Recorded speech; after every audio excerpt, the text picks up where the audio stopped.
ya pengaduan pada Komnas HAM. Apa yang diadukan adalah pengaduan terkait dugaan kewenangan Komisi 3 DPR RI dalam melakukan FDP kasus dugaan terhadap anak dan upaya kriminalisasi terhadap Pak Anwar Siddiq. Padahal yang sejatinya menelantarkan itu sebetulnya ibunya. Anak di usia anak saya itu hak asuh ada pada ibu sebetulnya, ya.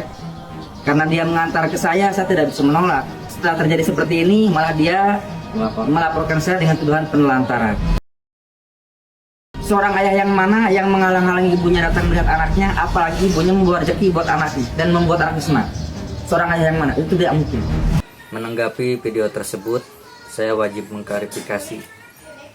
Dulu waktu tahun 2013, saya nikah sama ibunya, dan pada saat itu ibunya ngajak kerja ke saya ke luar daerah, ke daerah Batu Raja di depan Terminal Batu Kuning. Janjinya di sini dia kerja di sana di klinik kesehatan. Ternyata pas sesampainya di sana, kerjanya itu di panti pijat. Jadi saya sempat melihat sesuatu yang dilakukan istri saya, dan setelah melihat itu saya pulang duluan. Tidak lama kemudian istri saya pulang, dan disitulah terjadi luapan emosi saya. Dan itu yang ada bahasa saya itu salah besar. Justru terjadinya murka saya pada saat itu pas saya pulang dari Lewi Cagak, dari almarhum Mang Ugon. Anak saya ada bekas luka. Guys, ini ada info lagi terkait laporan ya ibu kandung MS yaitu Nizam ya, dari penyidik naik ke penyidikan. Guys, kira-kira infonya seperti apa? Mungkin kalian tadi sudah melihat beberapa infonya terkait kematian dari Nizam ya, yang ada katanya sih keterlibatan dari ayah kandungnya katanya, tapi wawalam ya. Nah, ini ada infonya lebih lanjut yang harus kita dengar, makanya guys ya, biar kita nggak salah paham nih beritanya benar nggak infonya gitu guys ya. Buat kalian baru mampir, jangan lupa dibantu subscribe Oke Kevin supaya apa, supaya kalian nggak ketinggalan updatean terbaru yang lagi viral tentunya guys ya. Nah, ini kira-kira infonya seperti apa, yuk langsung kita simak bareng-bareng guys info dari kematiannya dari Nizam ya. Kami menghormati langkah penyidik yang telah meningkatkan status laporan Ibu Lisnawati dari tahap penyelidikan ke penyidikan sebagaimana tercantum dalam SP2HP yang baru saja kami terima tanggal 17 Maret 2026 hari ini. Kenaikan status ini menegaskan bahwa peristiwa yang dilaporkan bukan lagi sekedar dugaan, melainkan telah ditemukan adanya peristiwa pidana yang didukung oleh bukti permulaan yang cukup. Namun demikian, kami sebagai kuasa hukum akan tetap mengawal secara ketat proses penyidikan ini agar berjalan secara profesional, transparan, akuntabel, serta tidak menyimpang dari ketentuan hukum yang berlaku. Kami juga menekankan agar penyidik segera mengungkap secara terang pihak yang bertanggung jawab dan memastikan penegakan hukum dilakukan tanpa tebang pilih.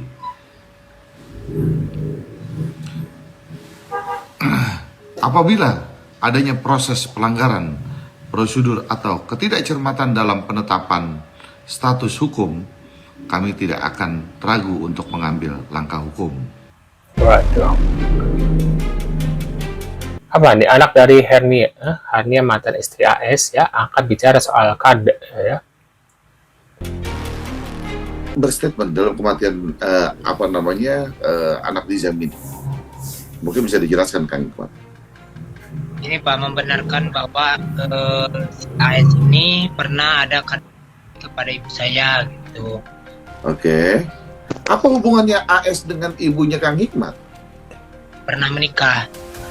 Oh, pernah menikah. Artinya Ya. menikahnya kapan? Apakah setelah Lisna atau sebelum Lisna? Mungkin setelah Lisna. Oh, setelah Lisna. Ya kan? Jadi Ya. ibunya Kang Hikmat itu menikah dengan AS setelah perceraian dengan Lisna. Siapa sih ibunya Kang Hikmat namanya? Ibu Hernia. Oh, Ibu Hernia. Oke. Waktu Ibu Hernia menikah dengan AS mungkin bisa dijelaskan seperti apa sih pernikahannya mereka? Ini Bu, Pak, ada apa ya namanya tuh, perselingkuhan punya, terus ibu saya menikah sama dia, perceraian sama apa namanya, sampai menikah sama dia, sampai Oh, dialami oleh Ibu Ernia, ya kan, KD. juga setelah Waktu pindah dari iya, waktu Waduh, berarti emang orangnya seperti itu ya mungkin guys ya. Karena setiap istri bilang kalau bapaknya Nizam itu ya selalu begitu ya, keras gitu guys kelakuannya. Mungkin aja ibu tirinya melakukan hal seperti itu ke Nizam karena pernah mengalami hal yang seperti itu ya, yang dialami oleh ibu tirinya, yang dilakukan oleh si ayahnya ya itu ya, sehingga kayak melampiaskan emosinya gitu guys, karena dia nggak bisa melampiaskannya ke ayahnya, otomatis dia ke anaknya gitu guys ya. di sini tuh berseliweran dan saya sering kali melihat ada speak up, ya kan, yang dilontarkan oleh Kang Ikmat. Waduh, prosesnya Dilaporkan Kapolsek, ya, dilaporkan Kapolsek Surade. yang melapor siapa? Ibu, Oke, laporannya apa? pengadilan KDRT. Pengadilan KDRT. Terus prosesnya gimana laporannya? Di ibunya di ini di visum, terus apa namanya tuh, ditangkaplah si itu tuh si AS-nya. Oh, si AS-nya ditangkap, ya kan? Ya, Itu waktu. Oh. Ya. Tahun berapa tuh berarti tuh kejadian itu? Tahun berapa ya, 2013-an mungkin Pak, 13 lah, 13-14. Oh, sekitar 12 tahun yang lalu ya kejadiannya. Iya Oh. Pak. Oke, lalu lanjut lagi. Terus prosesnya gimana? Ada Ditangkap. di apa namanya, ditebus gitu. Oh, AS-nya sempat ditahan atau gimana? Tempat ditahan Berapa lama tuh ditahannya AS? ini seminggu lebihan Pak.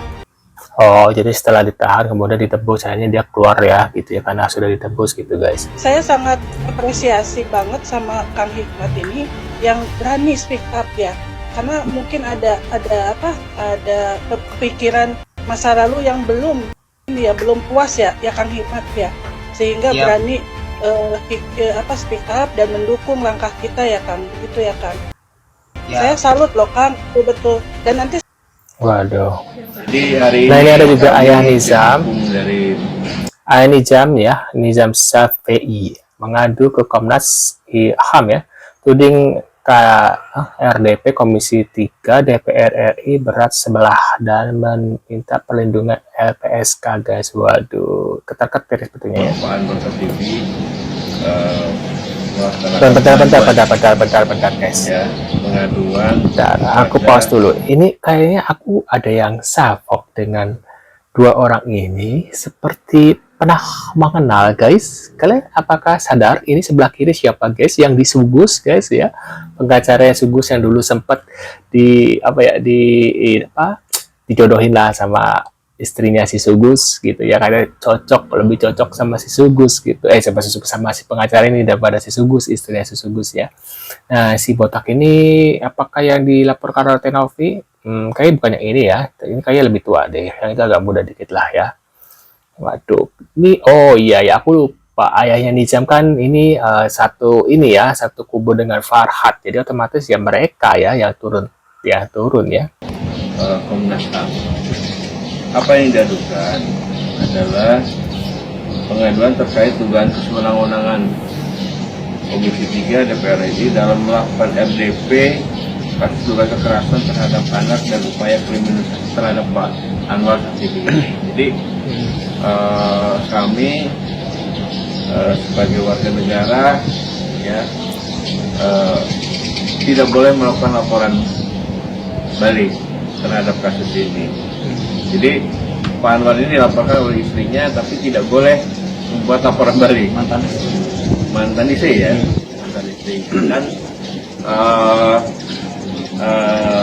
di dalam keterangannya bahwa si pengadu ini di NMB itu dia tidak boleh tutup pidana dan perdata. Kan semua warga negara tidak bisa yang ada superior gitu. Semua juga memiliki hak baik digugat perdata maupun dilaporkan pidana. Jadi dalam hal ini ya kami mengadu ke Komnas HAM ini untuk minta keadilan. Jadi seperti itulah menurutnya.